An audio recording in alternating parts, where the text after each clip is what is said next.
राधे कृष्णा, जय श्री राम। प्रणाम मेरे प्रिय भक्तों।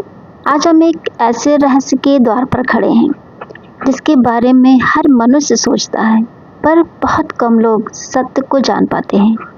जब हमारा कोई अपना इस संसार से विदा हो जाता है तो मन में कई प्रश्न जाग उठते हैं। वह कहाँ गया? क्या वो हमें देख रहा है? क्या वो हमारे दुख को महसूस करता है? और ये मृत्यु के 13 दिन, इनका रहस्य क्या है? क्या ये केवल एक परंपरा है या इसके पीछे कोई ऐसा दिव्य सत्य छिपा है जो आत्मा की यात्रा को दिशा देता है और उसे शांति प्रदान करता है? आज हम आपको लेकर चलेंगे चित्रकूट की उन पावन वादियों में जहाँ माता सीता ने स्वयं भगवान श्री राम से यही प्रश्न किया था और वहीं इस संसार के सबसे गहन रहस्य का द्वार खुला था। सिर्फ इतना ही नहीं, आज आप सुनेंगे शिवराज नाम के एक साधक की सजीव आध्यात्मिक यात्रा, जिसने मृत्यु के पश्चात आत्मा के अनुभव को अपनी आत्मा से देखा, महसूस किया, समझा। यह कथा केवल एक कथा नहीं, ये मन की गहराइयों में उतर जाने वाला अनुभव है। ये मृत्यु के भय को समाप्त कर जीवन को एक नई दृष्टि देता है। तो मेरे साथ अंत तक बने रहिएगा, क्योंकि आज आप मृत्यु के नहीं, एक सुंदर परिवर्तन के दर्शन करेंगे। यदि आपका हृदय श्री राम में, सत्य में और शांति में विश्वास रखता है तो कमेंट में जरूर लिखिए जय श्री राम। शाम का समय, चित्रकूट के पर्वतों पर सुनहरी धूप बिखरी है। मंदाकिनी नदी की धारा शांति से बह रही है। भगवान श्री राम और माता सीता एक शिला पर विश्राम कर रहे हैं। हल्की हवा, कहीं पक्षियों की कोमल ध्वनि। माता सीता अपने मन में उठते एक प्रश्न को और रोक नहीं पाती। उनकी आंखों में करुणा, उनके स्वर में सहज नम्रता। माता सीता ने कहा, स्वामी, यदि आज आप अनुमति दें तो मेरे मन में एक अत्यंत गहन प्रश्न है। श्री राम मुस्कुराते हैं। उनकी आंखों में प्रेम, संतुलन और असीम करुणा। श्री राम कहते हैं, प्रिय सीते, तुम्हारा हर प्रश्न संसार के जीवों के लिए कल्याणकारी होता है। पूछो। सीता कुछ क्षण मौन रहती हैं, मानो शब्द चुन रही हूँ। सीता जी कहती हैं, प्रभु, जब किसी जीव का शरीर समाप्त हो जाता है तो कहा जाता है कि उसकी आत्मा 13 दिनों तक इस लोक में रहती है। क्या यह सत्य है? क्या वो हमें देख सकती है? क्या वो हमारे दुख को महसूस करती है? उसके साथ उन 13 दिनों में क्या होता है? श्री राम गंभीर हो जाते हैं। मंदाकिनी की धारा भी मानो शांत होकर सुनने लगती है। श्री राम कहते हैं, सीते, यह प्रश्न केवल एक स्त्री का नहीं, यह हर जीव की जिज्ञासा है और इसका उत्तर अत्यंत गहन है। इस रहस्य को धर्मराज यम ने स्वयं देवर्षि नारद को सुनाया था। आज वही ज्ञान मैं तुम्हें सुनाता हूँ। नारद जी धर्मराज यम से पूछते हैं, हे धर्मराज, पृथ्वी पर मनुष्य मृत्यु के बाद 13 दिनों तक संस्कार करते हैं। क्या यह केवल परंपरा है या इसमें कोई अदृश्य दिव्य सत्य छिपा है? यमराज शांत स्वर में बोलते हैं। उनकी वाणी कठोर नहीं है, बल्कि स्पष्ट और निश्चयपूर्ण है। हे नारद जी, ये केवल रीति नहीं, ये आत्मा की यात्रा का सबसे महत्वपूर्ण समय है। तुम्हें समझना हो तो एक साधक की कथा सुनो, जिसने इस मार्ग को अपनी चेतना से देखा था। उसका नाम था शिवराज। शिवराज के पिता का देहावसान हो चुका है। घर में रोना, पीड़ा, मौन, पर शिवराज के भीतर एक और आग जल रही है, सत्य को जानने की आग। शिवराज रातों को जागता, आंखों में प्रश्न, पिताजी कहाँ हैं? क्या वे अकेले हैं? क्या वे मुझे पुकार रहे हैं? एक दिन वो एक सन्यासी के पास जाता है। सन्यासी कहते हैं, वत्स, जो तू खोज रहा है वो बाहर नहीं, वो यात्रा भीतर है। पर यह मार्ग सरल नहीं, हर उत्तर एक परीक्षा से होकर गुजरेगा। शिवराज प्रणाम करता है। यात्रा प्रारंभ होती है। पहली परीक्षा होती है ज्ञान का अरण्य। वो एक घने जंगल में पहुंचता है। जंगल बहुत ही घना है। वहाँ हल्की धुंध, एक प्राचीन पीपल का वृक्ष जिसकी जड़ें जीवित प्रतीत होती हैं।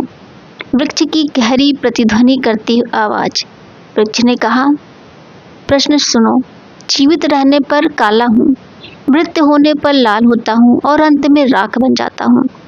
कौन हूँ मैं? शिवराज चिंतन में धीमा, शांत, गहरी सांसें, फिर उत्तर देता है, हे देवद्रुम, आप कोयला हैं। वृक्ष मुस्कुराता है। वृक्ष ने कहा, सही है।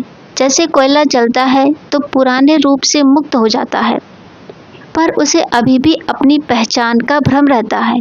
वैसे ही आत्मा भी मृत्यु के बाद कुछ दिनों तक अपने शरीर से जुड़ी रहती है। उसे लगता है ये मैं हूँ। वह अपने जनों को देखती है, पर बात नहीं कर पाती, छू नहीं पाती। यही है 13 दिनों का प्रथम रहस्य।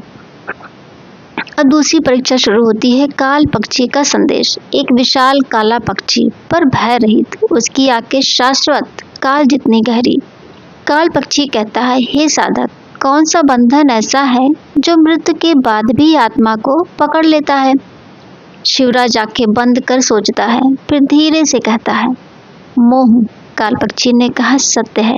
आत्मा वापस घर इसीलिए आती है क्योंकि वह रोते हुए जनों को छोड़ नहीं पाती। इसीलिए संकीर्तन, गीता और जाप किया जाता है, ताकि आत्मा धीरे धीरे आसक्ति छोड़ दे और शांति से आगे बढ़ सके। तीसरी परीक्षा होती है कामधेनु गौ माता का आशीष। गौ माता कहती है, वत्स, बताओ वो क्या है जो तुम्हारे साथ इस लोक से परलोक तक चलता है? शिवराज कुछ देर मौन रहने के बाद कहता है, मेरे कर्म। गौ माता मुस्कुराती हैं। गौ माता कहती है, पुत्र, यही सत्य है। धन, रूप, शरीर, संबंध सब यही छूट जाते हैं, पर कर्म वही मार्ग बनते हैं जो आत्मा को स्वर्ग, पुनर्जन्म या मोक्ष की ओर ले जाते हैं। सत्य कर्म प्रकाश है, दुष्कर्म अंधकार है। अंतिम परीक्षा होती है वैतरणी की पारगमन।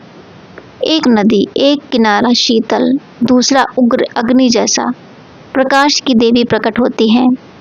तारिणी देवी कहती है, पुत्र, कोई भी जीव इस संसार में एक भ्रम लेकर जीता है। वही भ्रम मृत्यु के बाद दर्द बन जाता है। बताओ वह भ्रम क्या है? शिवराज का चेहरा शांत, उसका उत्तर स्पष्ट, यह भ्रम कि मैं यह शरीर हूँ। देवी आनंदित हो जाती हैं। तारिणी देवी कहती है, यही सत्य है। जब आत्मा समझ लेती है कि वह शाश्वत है, उसी क्षण पीड़ा समाप्त हो जाती है और वही क्षण मुक्ति का आरंभ है। ये 13 दिन आत्मा की मुक्ति की तैयारी के दिन हैं। हम जो श्राद्ध करते हैं, पिंडदान, तर्पण, नाम स्मरण, वो आत्मा को अंधकार से प्रकाश में जाने का मार्ग दिखाता है।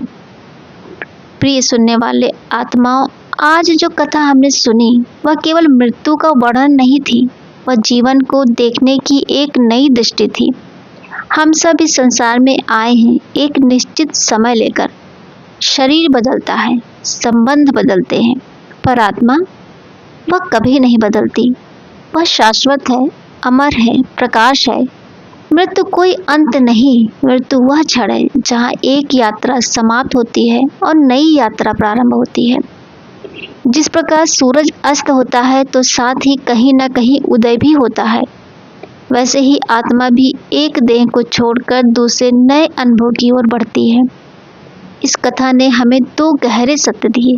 पहला सत्य, हम मृत्यु से डरते हैं क्योंकि हम स्वयं को शरीर समझते हैं। जब हम जान लें कि हम शरीर नहीं, हम चैतन्य हैं, हम आत्मा हैं, तो मृत्यु का भय धीरे धीरे पिघल जाता है। दूसरा सत्य है, हमारे कर्म ही हमारे साथ जाते हैं। न धन, न परिवार, न वस्त्र, न यश, सिर्फ और सिर्फ हमारे कर्म। इसलिए जीवन में जो भी करें प्रेम से करें, सत्य से करें, दया से करें, क्योंकि हम जो देते हैं वही लौटकर हमारे पास आता है। तो आइए आज हम एक संकल्प लें, हम किसी भी जीव को दुख नहीं देंगे, हम सत्य के मार्ग पर चलेंगे, हम प्रभु के नाम का स्मरण करते रहेंगे और अपने पूर्वजों, दिवंगत आत्माओं के लिए शांति की प्रार्थना करेंगे, क्योंकि प्रार्थना कभी व्यर्थ नहीं जाती और प्रेम कभी खोता नहीं। अब सभी सुनने वाले अपनी आंखें एक क्षण के लिए बंद करें, गहरी सांस लें और मन ही मन कहें, ओम शांति, ओम शांति, ओम शांति।